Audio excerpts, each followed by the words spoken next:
This video is just for entertainment purpose. Everything said in this video doesn't mean to hurt anyone. Enjoy. Hello guys, मिर्ची news में आप लोगों का स्वागत है और हम बात करने वाले हैं दीदू की। तो हम आपको ये याद दिलवा देते हैं कि दीदू के जो हस्बैंड हैं वो बीमार हो जाते हैं। वो बीमार कब हो जाते हैं? जब वो एक नए शहर में जाते हैं, यानी कि बेंगलोर सिटी में जाते हैं। लेकिन जो दीदू होती हैं वो अपने हस्बैंड के बीमार होने का पूरा इल्ज़ाम उस शहर पर ही लगा देती हैं। जी हाँ, उन्होंने अपने हस्बैंड के बीमार होने का इल्ज़ाम उस शहर की हर छोटी बड़ी चीज़ पर लगा दिया कि वहाँ के होटल अच्छे नहीं हैं, खाना अच्छा नहीं है, वहाँ की हवा भी अच्छी नहीं है, डॉक्टर्स अच्छे नहीं हैं, लैंग्वेज नहीं समझ में आती है। सब A to Z सब चीज़ों पर उन्होंने ब्लेम लगा डाला, जो उनके व्यूवर्स को पसंद नहीं आया। लोगों ने उनके बहुत सारे कमेंट्स किए कि आप शहर को इस तरह से इल्ज़ाम कैसे लगा सकती हैं, वहाँ शहर के लिए इतना बुरा कैसे बोल सकती हैं, क्योंकि उन्होंने हर चीज़ के लिए बोला कि उनके हस्बैंड इस रीज़न से बीमार हुए हैं, यहाँ पर लोग अच्छे नहीं हैं, लैंग्वेज अच्छी नहीं है, डॉक्टर अच्छे नहीं हैं, खाना पीना अच्छा नहीं है।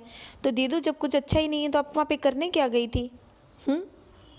मतलब आपके साथ कुछ बुरा हो जाता है, जो सभी के साथ कभी ना कभी होता ही है, तो इसका मतलब ये तो नहीं कि उसका इल्ज़ाम आप पूरे शहर पे ही लगा दोगी। तो दीदू को जब इस बारे में रिएक्शंस मिलते हैं तो दीदू अपने नेक्स्ट व्लॉग में सुधार करती है अपनी लैंग्वेज में, अपने बोले हुए शब्दों पर कंट्रोल कर कर फिर से बोलती हैं कि उन शहर तो सही था, लेकिन उन्हीं को, यानी कि उन हस्बैंड वाइफ को ही वो शहर जो है सूट नहीं किया। वहाँ की हवा पानी, वहाँ का खाना पीना इन लोगों को सूट नहीं किया। तो दीदू, यस, ये आप कह सकते हैं, क्योंकि वो जो शहर है वहाँ पर आपके अलावा भी बहुत सारे लोग रहते रहे हैं, दूसरे शहरों से और इवन बाहर की कंट्रीज से भी आते रहे हैं। लेकिन आपने तो उस शहर पर ही ब्लेम लगा दिया था। लेकिन अब आपने जो कहा कि आप लोगों को वो शहर सूट नहीं किया, ये हम बात आपकी मान सकते हैं, क्योंकि अक्सर ऐसा होता है जब हम लोग किसी नई जगह पर जाते हैं तो वहाँ पर खाना पीना जो है, या फिर वहाँ का एनवायरनमेंट आप कह सकते हैं, टेम्परेचर जैसे हो जाता है, तो वो सूट नहीं करता, जिसकी वजह से बीमार हो जाते हैं। That's fine, right? क्योंकि अक्सर ऐसा काफ़ी लोगों के साथ होता ही है कि धीरे धीरे उस एनवायरनमेंट में हम ढलना शुरू होते हैं। लेकिन दीदू तो वहाँ से भाग आती हैं वापस। चलिए, छोड़िएगा। तो दीदू जो हैं वो कुछ ये भी बोलती हैं कि वहाँ की हवा में कुछ फूलों का क्या था, लेकिन बोलते बोलते रुक जाती हैं। तो चलिए, जब उन्होंने इस टॉपिक को छोड़ दिया तो हम भी छोड़ देते हैं। तो फाइनली दीदी ने एक्सेप्ट कर लिया कि उन लोगों को वहाँ का हवा पानी सूट नहीं किया था, जिसकी वजह से वो वापस आ जाती हैं। ओके दीदू, तो यानी कि कमेंट का आप पे असर हुआ। जैसा कि आपने कहा था आप कमेंट नहीं पढ़ती हैं, ज़्यादा कमेंट जो हैं वो आप पे असर भी नहीं करते हैं, लेकिन यहाँ पर किया, तभी आपने अपने व्लॉग में रिपीट की ये चीज़। क्योंकि पहले जहाँ आप पूरी बेंगलोर सिटी पर ब्लेम लगा रही थी अपने हस्बैंड के बीमार होने का, अब वहाँ पर आपने ये चीज़ एक्सेप्ट कर ली कि हाँ, आप लोगों को वहाँ का हवा पानी, वहाँ का खाना पीना सूट नहीं किया। That's fine. तो चलिए आगे बढ़ते हैं। तो जब दीदू के हस्बैंड बीमार हो जाते हैं तो दीदू जो हैं हेल्प के लिए अपने व्यूवर्स से बोलती हैं कि मुझे कमेंट करके बताइएगा कि मेरे हस्बैंड को क्या हुआ है, मुझे कमेंट करके बताइएगा कि क्या करना चाहिए, कौन से टेस्ट करवाने चाहिए। तो दीदू, जब आप अपने जो वो रिपोर्ट्स थी डॉक्टर की, वो अपने व्लॉग्स में प्रॉपर आपने पूरा कंसंट्रेशन के साथ दिखाया है और लोगों के व्यूज़ मांगे हैं, और लोगों ने जब व्यूज़ दे भी दिए हैं, तो आपको गुस्सा क्यों आ गया दीदू? या तो आप बोलती ही नहीं। आपने खुद ही व्यूवर्स को बोला ना कि मुझे सुजेशन दो क्या करना चाहिए। तो गाइज़, मैं आप लोगों को बताना चाहूँगी कि जो दीदू हैं वो वापस अपने शहर पहुँचने के बाद कुछ टेस्ट करवाती हैं अपने हस्बैंड के, और उन टेस्ट की रिपोर्ट्स को अपने व्लॉग में पूरा अच्छे से दिखाती हैं और लोगों से उनके व्यूज़ मांगती हैं, पूछती हैं कि क्या करना चाहिए।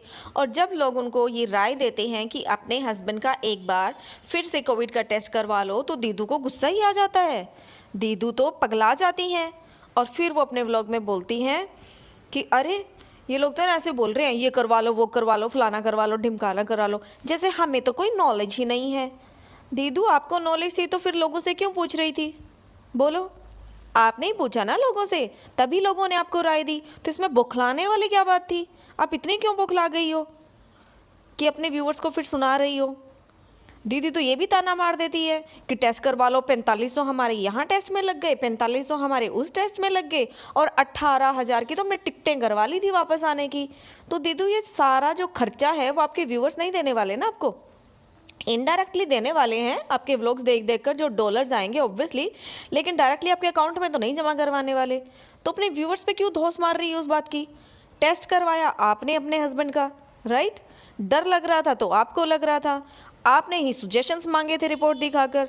अब व्यूअर्स ने जब अपने सजेशंस दे दिए हैं, बोल दिया है कि भैया टेस्ट करवा लो क्योंकि आपके हस्बैंड के सिम्टम्स ही ऐसे थे, तो अब ये धौंस क्यों मार रही है उनके ऊपर कि हमने इतना खर्चा लगा दिया है, दवाइयों में भी खर्चा लगा दिया, 4500 के टेस्ट करवा लिए, होटल का खर्चा, और टिकटें तो 18,000 की हुई थी। तो हुई होंगी भैया, डर आपको लगा था इसीलिए आप भाग के आई थी, है ना? आपको यहाँ पर रहना अच्छा लग रहा था इसीलिए भाग के आई थी ना, होटल का खर्चा बचाने के लिए। तो उस बात के लिए आप अपने व्यूअर्स पे क्यों भड़क रही हो? एक्चुअली अब इनको लगता है कि इनके हस्बैंड की तबीयत ठीक होने लगी है और इनको किसी और टेस्ट की ज़रूरत नहीं है, तो ये व्यूअर्स पर भड़क गई हैं। अगर वहीं पर व्यूअर्स की बात सुनकर ये कुछ टेस्ट करवा लेती और वो एक चीज़ इनके काम आ जाती, तो फिर ये व्यूअर्स ने जो अपने ओपिनियंस दिए थे, इनको बोला कि ये करना चाहिए, उसको थैंक यू भी बोल देती। मतलब तो फिर आप सेल्फिश हुई ना, राइट? कि व्यूअर्स ने कुछ बोला, लेकिन मान लिया अब आपके हस्बैंड ठीक हो गए हैं और आपको उन टेस्ट की या किसी भी चीज़ की आगे ज़रूरत नहीं है, तो व्यूअर्स को ब्लेम लगाना शुरू कर दिया। व्यूअर्स ने आपको तभी बोला जब आपने उनसे उनके सजेशंस मांगे थे।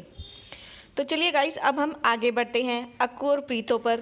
तो गाइस, आप लोगों ने देखा ही होगा कि अक्कू और जो प्रीतो हैं वो फिर से एक साथ हो गए हैं। दोनों के हंसते खेलते हुए व्लॉग्स आ रहे हैं और उनको इस तरह से हंसता हुआ देखकर उनके जो व्यूअर्स हैं उनको अच्छा भी लग रहा है, उनके अच्छे अच्छे कमेंट्स भी मिल रहे हैं। नो डाउट जब वो प्रीतो इस तरह से हंस रही थी तो वो देखने में अच्छा लग रहा था, लेकिन थोड़ा सा फेक लग रहा था। तो चलिए कोई बात नहीं, वापस से ट्रैक पे आने पे टाइम लगता है। जैसे कि उनके कमेंट्स में लोगों ने ये भी बोला कि वो अपनी सास से बातें करते हुए नहीं आ रही हैं, तो वहीं पर सास भी तो नज़र नहीं आ रही हैं प्रीतो से बात करते हुए, राइट? तो obviously it's gonna take time, धीरे धीरे सब सही हो जाएगा। अगर जो ये बीच बीच में फुलझड़ियाँ छोड़ते हैं वो ना छोड़ेंगे तो वो किस तरह से। तो प्रीतो का आपने व्लॉग देखा होगा, अभी जो पिछला व्लॉग इन्होंने डाला था उसमें उन्होंने पूरा नॉर्मल व्लॉग डाला कि क्या किया, किस तरह से वो बाहर गए हैं घूमने, आइसक्रीम खाने, whatever. But in the end Preeti कुछ बोल रही होती। जब प्रीतो अपने व्लॉग की एंडिंग कर रही होती है तो उस टाइम वो फटाक से अपना कैमरा अक्कू की तरफ घुमाती है और अक्कू से पूछती है कि हाँ क्या बोल रहे थे तुम, बोलना आप। तो अक्कू कैमरे पे बोल देते हैं कि जब तुम्हारी मम्मी का फ़ोन आया तो मैंने मुंह बनाया, यानी कि जब प्रीतो की मम्मी का फ़ोन आता है तो अक्कू मुंह बना लेता है। क्योंकि देन अक्कू ने एक्सप्लेन किया कि वो मुंह क्यों बना लेता है, क्योंकि जब हमारे घर में फ़ोन आते हैं तब प्रीतो मुंह बनाती है और इस डायलॉग से जो है वो प्रीतो के व्लॉग की एंडिंग होती है।